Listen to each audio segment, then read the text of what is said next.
अस्सलाम वालेकुम my dear students, कैसे हैं आप सब। उम्मीद करता हूँ आप सब खैरियत से होंगे। तो जी आज का लेक्चर है हमारा lecture number 2 laws of exponents या इंडाइसिस के ऊपर है, जो कि है फर्स्ट लॉ प्रोडक्ट लॉ।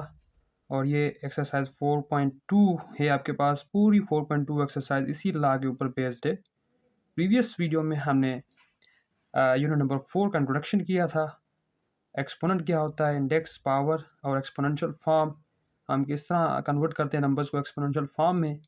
तो आज के इस लेक्चर की तरफ हम बढ़ते हैं, जो कि है प्रोडक्ट लॉ के ऊपर। तो 4.2 एक्सरसाइज, जैसा कि मैंने कहा, ये पूरी एक्सरसाइज इसी लॉ के ऊपर बेस्ड है। सबसे पहले हम इस लॉ के बारे में पढ़ते हैं कि प्रोडक्ट लॉ होता क्या है। तो सबसे पहले प्रोडक्ट का मतलब ये होता है मल्टीप्लाई, मल्टीप्लिकेशन यानी कि मल्टीप्लाई, ये आपके पास प्रोडक्ट होता है।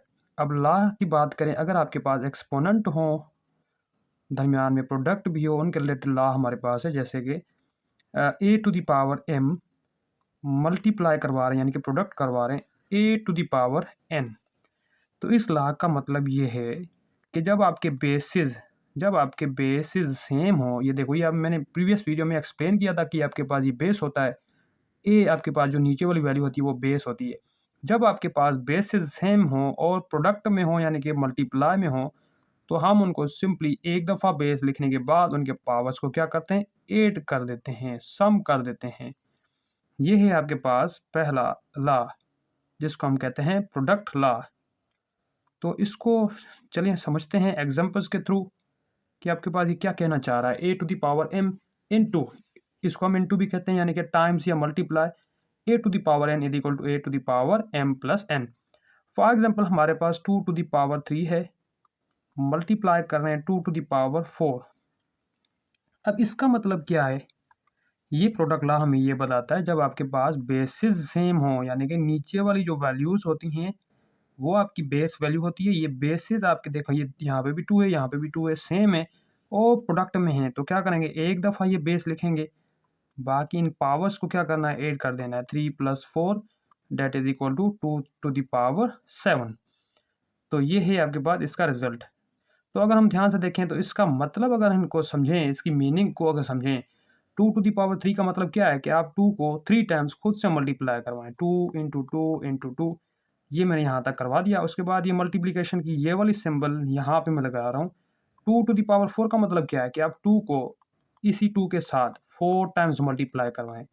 देखो 1 2 3 4, ये 4, ये 5, ये 6, ये 7। देखो अब 2 खुद से कितनी दफ़ा मल्टीप्लाई हो रहा है, 2 जो है वो खुद से 7 टाइम्स मल्टीप्लाई हो रहा है। देखो ये पूरा 2 टू द पावर 7 के बराबर हो गया। बजाय हम सबको ऐसे एक्सपेंड करें, एक्सपेंड करने के बाद हम देखें कि कितनी दफ़ा ये आया कि आपका नंबर जो है, ये बेस जो है, खुद से मल्टीप्लाई हो रहा है, तो हम डायरेक्ट इस लॉ के थ्रू कर सकते हैं कि हमारे पास अगर बेसिस सेम है और प्रोडक्ट में है, तो सिंपली आप क्या करें, इनके पावर्स को ऐड कर दें। टोटल कहानी आपकी इस लॉ के ऊपर है। तो इसमें एक चीज़ मैं और इंक्लूड करना चाहूँगा, ऐड करना चाहूँगा, कि अगर आपके पास जो है बेसिस जो हैं वो डिफरेंट हों लेकिन पावर एक हो, मतलब अगर मैं इस तरह कह दूं, A to the power M है इनटू, यानी कि multiply B to the power M है। देखो यहाँ पे मैंने जो है थोड़ा सा इसको चेंज कर दिया है। यहाँ पे आपके बेसिस सेम थे, पावर डिफरेंट थे, लेकिन यहाँ पे देखो ये पावर आपके सेम है, लेकिन बेसिस जो है ना वो अलग अलग हैं, डिफरेंट हैं। तो हम इसको किस तरह लिखेंगे, देखो, एक ये अलग अलग पावर लगाने के बजाय हम एक ही power A multiply B whole power M हम लिख सकते हैं। ये इसका मतलब ये है। एग्जाम्पल के थ्रू अगर हम देखें, 2 to the power 3 multiply 3 to the power 3। देखो ये 2 बेस है और यहाँ पे 3 बेस है, डिफरेंट बेसिस हैं, लेकिन इनकी जो पावर है वो एक ही पावर है। तो हम इसको इस तरह भी कर सकते हैं, 2 मल्टीप्लाई बाय ये वाला 3, यानी कि एक बेसिस को खुद से मल्टीप्लाई करने के बाद एक दफ़ा पावर रखें। जिस तरह मैंने प्रीवियस काफ़ी क्वेश्चंस में मैंने यह समझाया था कि अगर आपके पास अंदर बेसिस 2 नंबर या 3 नंबर आ रहे हैं, तो वो जो पावर होती है वो अलग-अलग पावर हम रख सकते हैं। तो ये आपके पास ये जो है ना, ये भी आपका प्रोडक्ट लॉ है। एक दूसरे एस्पेक्ट से इसका ये मतलब निकलता है। चलें जी, मूव करते हैं हम अपने 4.2 का आगाज़ करने लगे। क्वेश्चन नंबर 1 है सिंप्लीफाई यूजिंग प्रोडक्ट लॉ। जो अभी लॉ हमने पढ़ा है उसका इस्तेमाल करते हुए क्या करना है, सिंप्लीफाई करना है। याद रहे बच्चों, सिंप्लीफाई करना है, ना कि फाइंड या सॉल्व नहीं करना। फाइंड आ जाए, फाइंड द वैल्यू आ जाए या सॉल्व आ जाए, मतलब सॉल्व का मतलब ये होता है आपने फर्दर इसकी जो सिंप्लीफिकेशन के बाद वैल्यू आती है ना वो निकालनी है। लेकिन ये कहता है सिंप्लीफाई करो। सिंप्लीफाई का मतलब सादा सूरत में इसको कन्वर्ट करें। ये थोड़ा कॉम्प्लेक्स बना हुआ है, इसको सिंपल बना के रखें। तो क्या करेंगे हम भाई, रेफरेंस देंगे कि भाई by using product law, by using product law, product law, हम प्रोडक्ट लॉ का यूज़ करते हैं। ध्यान से देखें भाई, आपके पास ये जो 5/7 है, इस 2 को छोड़ के ये 5/7 बेस है और यहाँ पे भी 5/7 क्या है, बेस है। जब बेसेस सेम हों और मल्टीप्लाई में हों तो हम क्या करते हैं, पता है जी क्या करते हैं हम? बिल्कुल सही बात, हम पावर्स को ऐड करते हैं। तो मतलब हम क्या करेंगे, पहले तो मैं क्वेश्चन एज इट इज लिख दूँ, 5/7 whole to the power 2 into 5/7 whole to the power. हाँ जी, तो ये आपके पास बेसिस सेम है। जब बेस सेम होते हैं और प्रोडक्ट में हो यानी कि मल्टीप्लाई में हो तो पावर को हम क्या करते हैं, सिंपली ऐड कर देते हैं। एक दफ़ा हम बेस को लिखेंगे 5/7 और होल टू द पावर, इनके पावर को क्या करना, 8, 2 + 4, 2 + 4 जो कि किसके बराबर आ जाएगा, 5/7 होल टू द पावर, ये सॉरी 4 है, 2 + 4, 4 + 2 6 के बराबर आ जाएगा। नेक्स्ट हम मूव करते हैं, इसका क्वेश्चन नंबर 2 जो है इसको भी सिंप्लीफाई करना है। याद रहे मैंने आपको बताया सिंप्लीफाई का मतलब है इसको सादा सूरत में कन्वर्ट करना है, ना कि इसको सिंप्लीफाई सॉल्व करना है, ना ही इसकी वैल्यू को फाइंड आउट करना है। तो जस्ट हमने क्या करना है, सिंप्लीफाई करना है। तो यहाँ पे हम इसको सिंप्लीफाई करते हैं। देखें जी, यहाँ पे ये दूसरा रेफरेंस यूज़ हो रहा है कि आपके बेसिस इस बार डिफरेंट हैं लेकिन इनकी पावर क्या आ रही है, सेम आ रही है। तो यहाँ पे भी रेफरेंस दे दे कि जब आपके पास a⁴m into b⁴m आ जाए, इसका मतलब है a इंटू बी, ए और बी को साथ में रखने के बाद होल पावर m, यानी कि एक दफ़ा हम पावर का इस्तेमाल कर सकते हैं। ये रेफरेंस दें, उसके बाद आप सिंप्लीफाई करें, यानी कि 3/4 मल्टीप्लाई, ये दूसरा बेस इसके साथ रखें 1/5, फिर ये होल ब्रैकेट लगा के एक ही पावर यानी कि ये जो 6 है वो लगा दें। अब क्या करना है नेक्स्ट, अगर आपके ये इस तरह सिंप्लीफाई हो रहे हैं तो सिंप्लीफाई करो, अगर नहीं हो रहे हैं तो आपस में मल्टीप्लाई, ऊपर वाले ऊपर से मल्टीप्लाई और नीचे वाले नंबर से मल्टीप्लाई। 3 × 1 होता है 3 डिवाइडेड बाय 4 × 5 कितना होता है, 4 × 5 = 20, 4 × 5 = 20 होल टू द पावर 6। ये इसका आंसर आ गया। करते हैं, ठीक हो गया जी। इसका जो थर्ड पार्ट है उसको भी देख लें। तो थर्ड पार्ट में हम अगर गौर से देखें तो ये आपके पास 1/7 है और यहाँ पे भी 1/7 है। ये बेसिस आपके क्या हो गए, सेम हो गए और दोनों, मज़े की बात ये है, प्रोडक्ट में पड़े हुए हैं। तो इसका मतलब हम रेफरेंस देंगे कि आपके पास ये जो है बेसिस सेम होने की वजह से और प्रोडक्ट होने की वजह से हम इनके पावर को ऐड कर रहे हैं। तो यहाँ पे मैं डायरेक्ट कर रहा हूँ 1/7 होल टू द पावर 5 + 5। क्यों? क्योंकि इनके बेसिस सेम थे, एक दफ़ा बेस को रखा फिर इनके पावर्स को ऐड कर दिया। यहाँ तक आपका ये क्वेश्चन हो गया। उसके बाद ये मल्टीप्लाई का सिंबल। नेक्स्ट देखें, ये भी -5/7 है, ये भी -5/7 है। यहाँ पे भी बेस आपके सेम आ रहे हैं, तो यहाँ पे मैं -5/7 होल टू द पावर 8 + 8 दोनों बेसिस के जो पावर्स हैं उनको ऐड कर देते हैं। ये हमने क्यों किया? क्योंकि हमने प्रीवियस लॉ में पढ़ा है कि अगर a⁴m हो इंटू a⁴n हो, ठीक है, यानी कि आपके पास क्या हो, जब आपके बेसिस सेम हो पावर को हम ऐड कर देते हैं m + n। ये रेफरेंस देने के बाद आप सॉल्व कर लें। नेक्स्ट देखें जी, 5 + 5 कितना होता है, 10 होता है। तो 1/7 होल टू द पावर 10, ये ऐसे आ गया। उसके बाद -5/7 ये लिखने के बाद देखो 8 + 8 कितना होता है, 16 होता है। तो जी यहाँ तक भी इसका आंसर सही है, लेकिन हम इसको मज़ीद सिंप्लीफाई करके रखेंगे 1/7 whole to the power 10 same multiply. एक और चीज़ मैंने आप लोगों को बताई थी प्रीवियस वीडियो में कि जब आपका बेस जो है नेगेटिव हो लेकिन उसके ऊपर जो पावर हो वो इवन हो तो नेगेटिव ऑटोमेटिकली ख़त्म हो जाता है, वो पॉजिटिव में कन्वर्ट हो जाता है। यानी कि ये 5/7 होल टू द पावर 16 के बराबर आ जाएगा। ठीक हो गया जी, ये आपका इस तरह आएगा फाइनल रिजल्ट। नेगेटिव पॉजिटिव में क्यों होता है? क्योंकि नेगेटिव को इवन नंबर ऑफ टाइम्स खुद से मल्टीप्लाई करते रहेंगे, मतलब minus into minus, minus into minus, minus into minus, यानी कि even number of time multiply करेंगे तो आपका रिजल्ट प्लस देता रहेगा, इसलिए आपका ये पॉजिटिव होता है। तो ये इसका फाइनल रिजल्ट आ गया। नेक्स्ट मूव करते हैं। आपका ये जो क्वेश्चन नंबर 5 है इसका 5th पार्ट, और ये मैंने लिखा है कि इसका जो 10th पार्ट है वो भी सेम इसी तरह है, सेम टू सेम। तो हम सबसे पहले इस क्वेश्चन को रीराइट कर लेते हैं। y to the power 5 into x to the power 11 into y to the power 6। तो जी सबसे पहले तो हम बेसिस को सेम देखेंगे ना, ये आपका y है और ये भी y है। जब बेस सेम हो और ये प्रोडक्ट में है तो अगर मैं इसको रीअरेंज करूँ y to the power 5 into y to the power 6, ये जो y है y के साथ रख रहा हूँ, x को थोड़ा सा अलग कर देते हैं, x टू द पावर 11 को अलग कर दिया। अब देखें जी ये उस लॉ के मुताबिक आपका सेम टू सेम वो फॉर्म बना रहा है कि आपके पास बेसिस सेम है और प्रोडक्ट में है, तो पावर को सिंपली क्या करेंगे, ऐड कर देंगे। 5 प्लस 6 हमने ऐड कर दिया, उसके बाद इसको कुछ भी नहीं करना, ये सेम रहने देना है।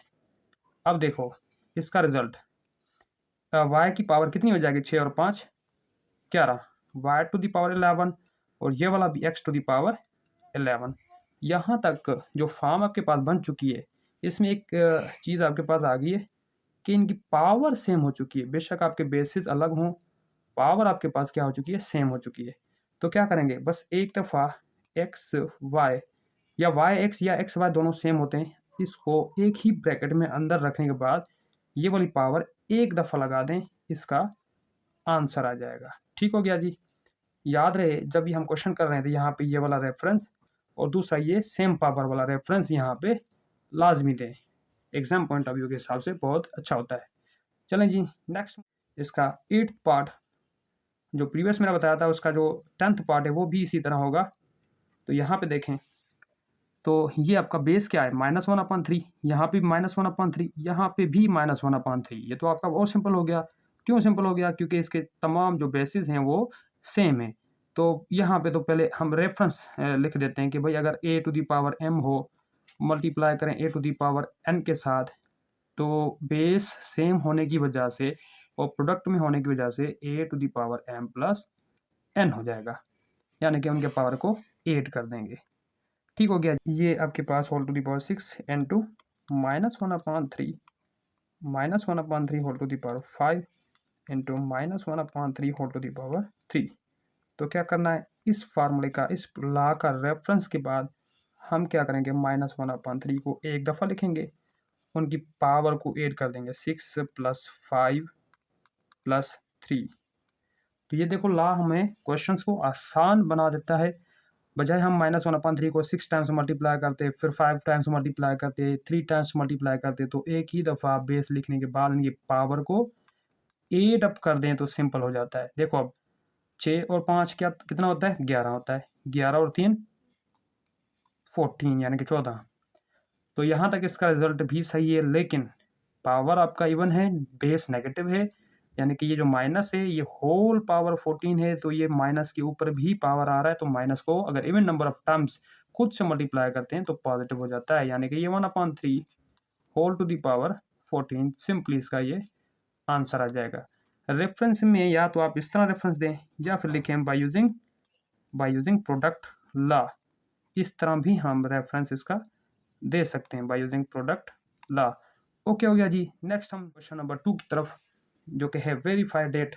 और प्रीवियस वीडियो में मैंने आपको बताया था पूरी मैथमेटिक्स के अंदर इस टाइप के जब भी क्वेश्चन आएंगे, show that, verify that, proof that, तो पीछे इसके बुक में आंसर नहीं होते, तो यहाँ पे ही आप लोगों ने वेरीफाई करना है, राइट हैंड साइड और लेफ्ट हैंड साइड का आंसर सेम आना चाहिए। ठीक हो गया जी। तो जी सबसे पहले हम क्या करेंगे, इसकी एक साइड को उठाएंगे। आपके पास ये साइड है, taking left hand side, this is left hand side, जो कि है 2 to the power 5 into 3 to the power 5। देखो जी बहुत सिंपल क्वेश्चन है, आपके पास जो पावर है वो सेम है, लेकिन इनकी जो बेसिस है वो डिफरेंट है। तो बाय यूजिंग प्रोडक्ट लॉ या तो आप इस तरह रेफरेंस दें, या फिर a to the power m into a to the power, sorry मतलब अब आपके जो बेस हैं वो डिफरेंट है, अब b to the power m, मतलब आपके पास a b अलग अलग बेस हैं, पावर m एक ही है, तो a b whole power m हो जाता है। तो ये रेफरेंस देने के बाद तो हम यहाँ पे क्या करेंगे, 2 इंटू 3, मतलब ये जो पावर 5 है इसके ऊपर भी पावर 5 है, बजाय हम इसको अलग अलग पावर लगाने से एक ही बेस के ऊपर पावर लगा दो, क्योंकि पावर सेम है दोनों की, तो एक ही पावर हम लगा सकते हैं। देखो अब 2 को 3 से करें मल्टीप्लाई, 2 या 6 होता है, इसके ऊपर ये वाली पावर 6 टू द पावर 5, और यही तो हमने प्रूव करना था। समझ आ रही है? ये आपके पास हमने लेफ्ट हैंड साइड को उठाया और बराबर किसके आ गई, राइट हैंड साइड के, तो हम यहाँ पे लिख सकते हैं हैंस वेरीफाइड। ठीक हो गया जी, मतलब लेफ्ट हैंड साइड जब राइट हैंड साइड के बराबर आ जाए तो क्वेश्चन आपका वेरीफाई हो गया। सेम ये वाला क्वेश्चन भी आपका सेम उसी तरीके से होगा। प्रूफ, यहाँ पे भी प्रूफ लिखना भूल गए, कोई बात नहीं, ठीक है। p to the power 7 into q to the power 7 is equal to p q into whole power 7। तो भाई इसको कुछ एक नए तरीके से भी हम प्रूव कर सकते हैं, ऐसा ना हो कि हम हर एक क्वेश्चन को इसी तरीके से कर लें, लेकिन ये भी गलत नहीं है, ये भी सही है। तो हम देखें, सबसे पहले तो p to the power 7 into q to the power 7 ये वाली साइड उठाएंगे, टेकिंग लेफ्ट हैंड साइड, बस ये समझ लें, टेकिंग लेफ्ट हैंड साइड। तो भाई देखो p टू द पावर 7 का मतलब क्या है, p को आप 7 टाइम्स खुद से मल्टीप्लाई, 1 2 ये 3 4 ये 5 ये 6 और ये 7। इसी तरह q को भी 7 टाइम्स मल्टीप्लाई, 1 ये 2 ये 3 ये 4 और ये 5 ये 6 और ये 7। ठीक हो गया जी।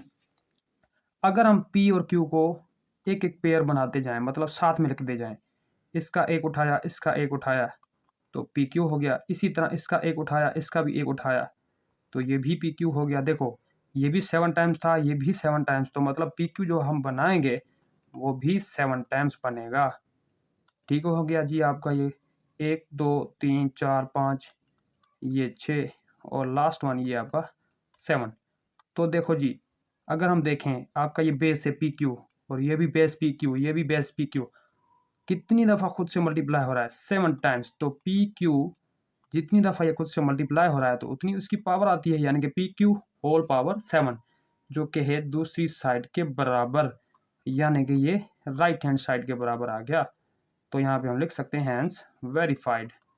तो जी आपके पास ये क्वेश्चन था। चलें जी नेक्स्ट, इसके बाद का ये लास्ट क्वेश्चन हम सॉल्व करने लगे, हम इनको वेरीफाई करेंगे। बाकी जितने भी क्वेश्चन हैं वो आप खुद ट्राई करें और कोशिश करें कि जो इनके जो पहले क्वेश्चंस हैं वो आप सॉल्व करने के बाद यहीं पे इसी प्लेटफॉर्म पे कमेंट बॉक्स में यहाँ पे इनके आंसर्स जो हैं वो सेंड कर दें, ताकि मुझे अंदाज़ा हो और एक टाइप की मोटिवेशन भी मिले कि मेरे स्टूडेंट्स मुझे जो है ना फॉलो भी कर रहे हैं और मेरे लेक्चर्स को भी सुन रहे हैं, और साथ ही साथ आप वेरीफाई भी करवाएं कि आपका जो आंसर है वो सही आया या नहीं आया।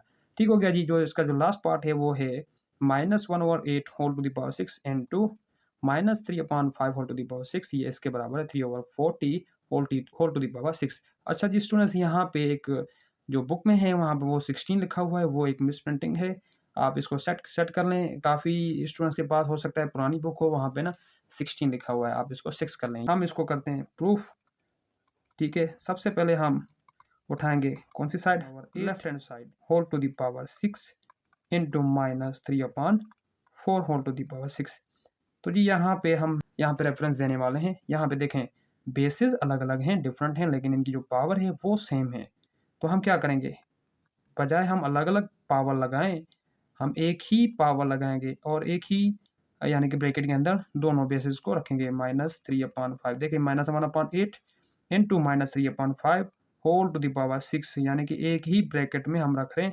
ये आपके पास पावर था ना, ये आपके पास पावर प्रोडक्ट रहा था कि जब आपके पास बेसिस अलग अलग हों लेकिन उनकी जो पावर है वो सेम हो।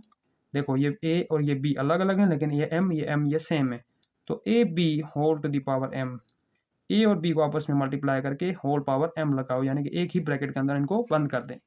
तो हम यहाँ पे इनको सिंप्लीफाई करेंगे। देखो ये माइनस इंटू माइनस, सबसे पहले ये मल्टीप्लाई का सिंबल है दरमियान में, माइनस इंटू माइनस हो जाएगा प्लस, और ऊपर वाले आपस में मल्टीप्लाई करो, 3 1 3, और नीचे वाले आपस में 8 5 40 होता है, और होल पावर ये वाली 6। देखो जी ये किसके बराबर आ गया, राइट हैंड साइड के बराबर आ गया। देखो ये सेम आपका जो प्रूफ करना था आपके पास, लेफ्ट हैंड साइड को हमने उठाया राइट हैंड साइड के बराबर कर दिया। तो यहाँ पे लिखें hence right hand side is equal to left hand side verified, यानी कि हमने क्वेश्चन को वेरीफाई कर दिया। ओके जी स्टूडेंट्स, में नेक्स्ट वीडियो में इंशाल्लाह हम क्वेश्चन ला और साथ ही साथ एक्सरसाइज 4.3 को इन डिटेल कवर करेंगे। तब तक के लिए इजाज़त दीजिए। अल्लाह।